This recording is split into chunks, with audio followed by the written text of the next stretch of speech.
नमस्कार मित्रांनो. आज आपण टॉपिक शिकणार आहोत डेप्रिसिएशन.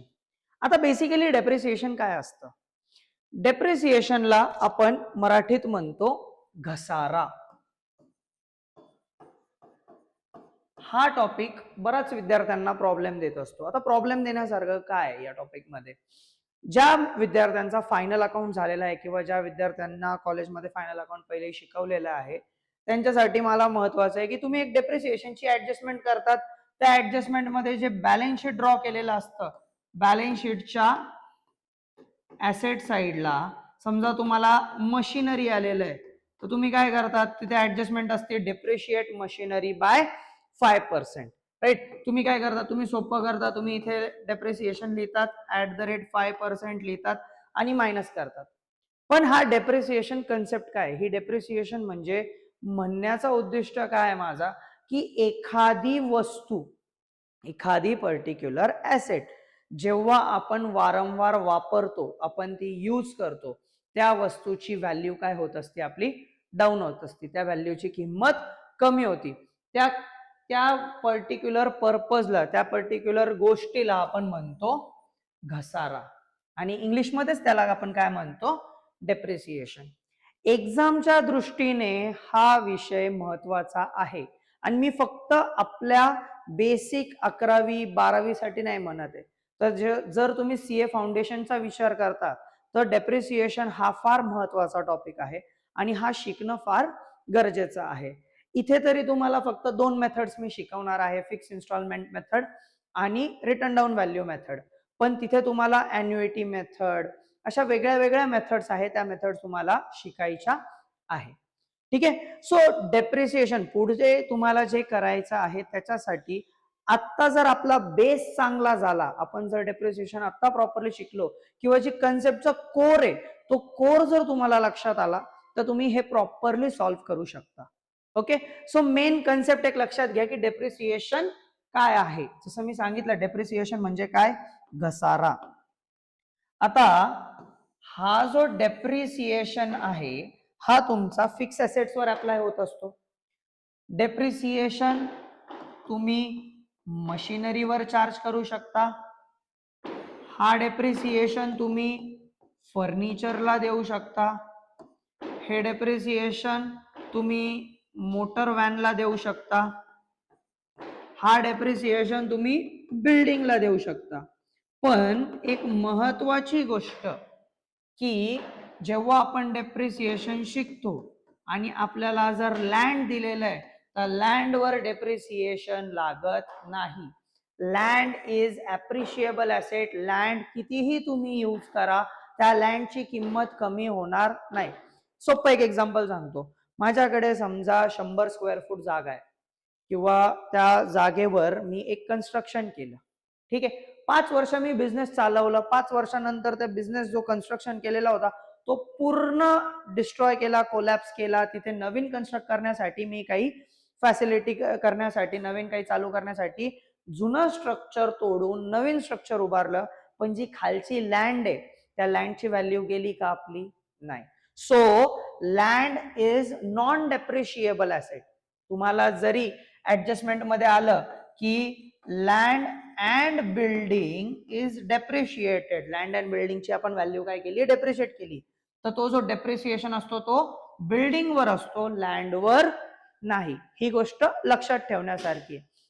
बेसिक्स म्हणून मी तुम्हाला सांगतो की एक लक्षात ठेवा की जेवढे फिक्स ॲसेट्स आहे त्या फिक्स ॲसेट्सवर आपण काय चार्ज करत असतो, डेप्रिसिएशन चार्ज करत असतो. आता 11वीच्या सिलेबस प्रमाणे तुम्हाला एखाद्या क्वेश्चन मध्ये मशिनरी येणार, एखाद्या क्वेश्चन मध्ये फर्निचर येणार, मोटर व्हॅन किंवा ट्रक असे व्हेकल्स येणार किंवा बिल्डिंग येणार. पण लँड कधी येणार आहे का? नाही. सो हा जो डेप्रिसिएशन आहे हा कशावर चार्ज होणार आहे, तुमचा चार्ज होणार आहे फिक्स ॲसेटवर एक्सेप्ट लँड. ठीक आहे. आय होप तुमचा कन्सेप्ट क्लिअर झाला असेल की डेप्रिसिएशन नेमकं काय आहे. आता या डेप्रिसिएशन मध्ये आपण शिकताना शिकणार आहोत दोन methods. Method number 1 straight line method आणि सेकंड मेथड जी आहे त्या मेथडला म्हणू आपण रिटर्न डाउन व्हॅल्यू मेथड. यांचेच वेगळे वेगळे अजून एक नाव आहे. समजा याच मेथडला सेकंड याला काय म्हणतो आपण, दुसरा नाव काय दिलेलं आहे समजा याचा की फिक्स्ड इन्स्टॉलमेंट मेथड, आणि ह्या मेथडला डिमिनिशिंग बॅलन्स मेथड. तुम्हाला मी डिटेलमध्ये दोन्ही मेथड शिकवणार आहे, सो तो पॉइंट नाही आहे, पण एक तुम्हाला डिफरन्स कळण्यासाठी फक्त माझा ह्या मी इथे लिहिलेला आहे की जो डेप्रिसिएशन असतो ना आपला, हा जो डेप्रिसिएशन जेव्हा तुम्ही चार्ज करणार आहात, हा डेप्रिसिएशन ह्या वाल्या मेथड मध्ये फिक्स असतो आणि ह्या वाल्या मेथड मध्ये व्हेरिएबल. व्हेरिएबल म्हणजे काय की इकडे डेप्रिसिएशनची व्हॅल्यू कॉन्स्टंटली चेंज होत राहणार आहे. जे तुमची रिटर्न डाऊन व्हॅल्यू येणार आहे त्याच्यावर तुम्ही काही पर्सेंटेज काढणार, त्या व्हॅल्यूवर तुम्ही तो डेप्रिसिएशन चार्ज करणार. पण फिक्स इन्स्टॉलमेंट मेथड कशावर असतं, it is based on original cost. जो ओरिजिनल कॉस्ट असतो पर्टिक्युलर आपण ऍसेटची कॉस्ट काढलेली आहे त्या ओरिजिनल कॉस्टवर आपण काय चार्ज करतो, डेप्रिसिएशन चार्ज करतो. दोघांमध्ये डिफरन्स मेन आहे. म्हणून इथे म्हणताना काय म्हटलं की straight line or fixed instalment ठरलेलं आहे. डेप्रिसिएशन जेवढा त्या मशिनरीचा सुरुवातीच्या किमतीला आलेला आहे त्याच्यावरच तो डेप्रिसिएशन चार्ज होणार. याच्यात काय रिटर्न डाऊन व्हॅल्यू किंवा डिमिनिशिंग बॅलन्स, जशी जशी मशिनरीची किंमत कमी होणार तशी तशी डेप्रिसिएशनची व्हॅल्यू कमी होणार. पर्सेंटेज सेम राहणार पण व्हॅल्यू काय होत राहणार, कमी होत राहणार. सो ह्या दोन मेथड्स आपल्याला 11th मध्ये शिकायच्या आहे. एक एक करून आपण त्या शिकूया. ठीक आहे, ओके. तर मित्रांनो, जसं मी तुम्हाला सांगितलं की आपल्याला स्ट्रेट लाईन मेथड शिकायची. ओके, स्ट्रेट लाईन मेथड मध्ये तुमचा डेप्रिसिएशन हा कॉन्स्टंट असणार आहे. तो डेप्रिसिएशन कॅल्क्युलेट करायचा कसा, त्या डेप्रिसिएशनची व्हॅल्यू कशी येणार आहे, तुम्ही किती मायनस करणार आहात, त्याच्यासाठी त्यांनी आपल्याला प्रॉपर एक फॉर्म्युला दिलेला आहे. एकदम सोपा फॉर्म्युला आहे. जेव्हा आपण अकाउंट शिकतो, अकाउंट जेव्हा आपण सुरुवातीला शिकलो तिथे आपल्याला एक बेसिक प्रिन्सिपल शिकलो होतो की जोपर्यंत ती ऍसेट वर्किंग कंडिशन मध्ये येत नाही, whatever the expense we bear to put an asset into or to bring an asset into working condition, that expenses are added.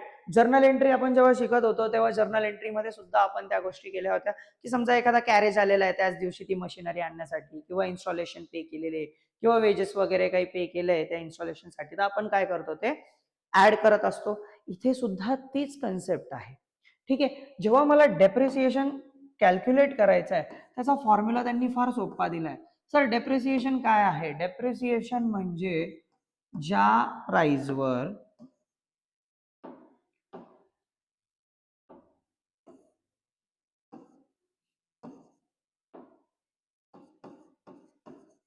Purchase cost of asset, जेवढ्याला मी ती ऍसेट विकत घेतली आहे, ऍड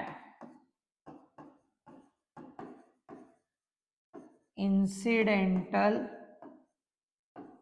चार्जेस लेस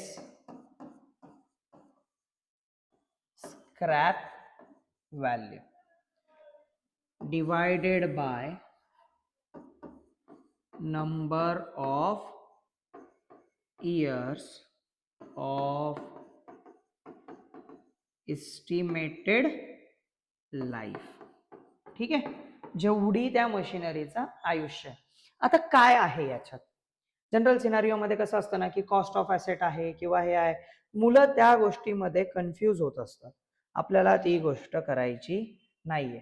सोपं लॉजिक मी तुम्हाला सांगितलं, जेव्हा केव्हा एखाद्या ऍसेट बद्दल काही खर्च केलेला आहे, आता तो खर्च कशा प्रकारचा असतो, जर मी म्हणतोय की सर इन्सिडेंटल चार्जेस कोणते असतात, इन्सिडेंटल चार्जेस मध्ये तुमचं येतो की सर कॅरेज भरलाय, गाडी भाडा दिलाय येण्यासाठी. मग तुम्ही म्हणू शकतात की इन्स्टॉलेशन चार्जेस होता, तुम्ही म्हणू शकता सर फर्निचर बनवलं पण त्याचे लेबर चार्जेस दिले. एनी एक्सपेन्सेस, कोणताही खर्च ती ऍसेट वर्किंग कंडिशन मध्ये आणण्यासाठी केलेला आहे त्याला आपण म्हणतो इन्सिडेंटल चार्जेस. नोट डाऊन करून घ्या सो दॅट तुम्हाला जेव्हा तुम्ही क्वेश्चन सॉल्व्ह कराल तुम्हाला ते डेप्रिसिएशनची व्हॅल्यू करायची असेल, व्हॅल्यू काढायची असेल त्या फॉर्म्युलामध्ये तुम्हाला काय करावं लागतं, ऍड करावं लागतं. ठीक आहे.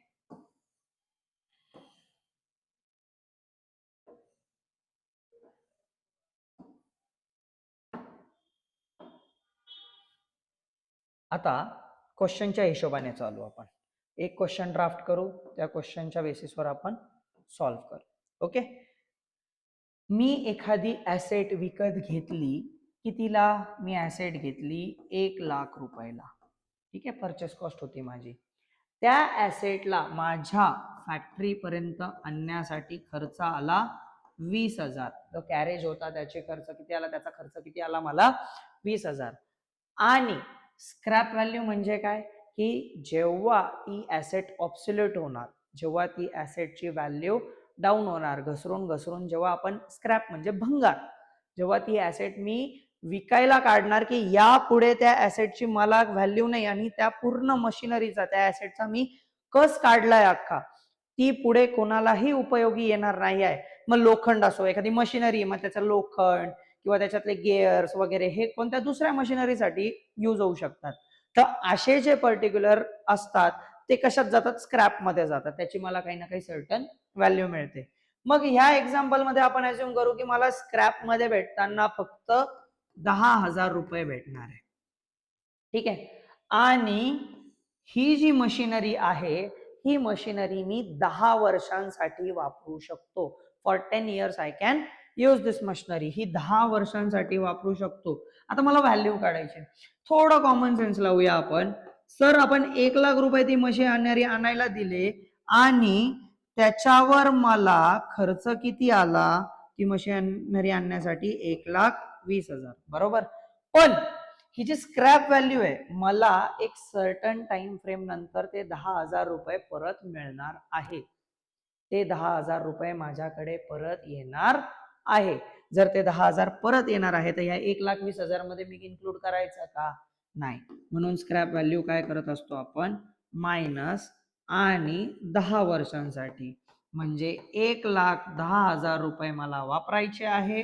त्या पर्टिक्युलर ऍसेटची व्हॅल्यू आहे, त्याच्यातनं मला 20 होती ऍक्च्युली, 10 मी मायनस केले आणि त्याची लाईफ एवढी आहे, म्हणजे प्रति वर्ष मी किती मायनस केले पाहिजे, 11,000 रुपये.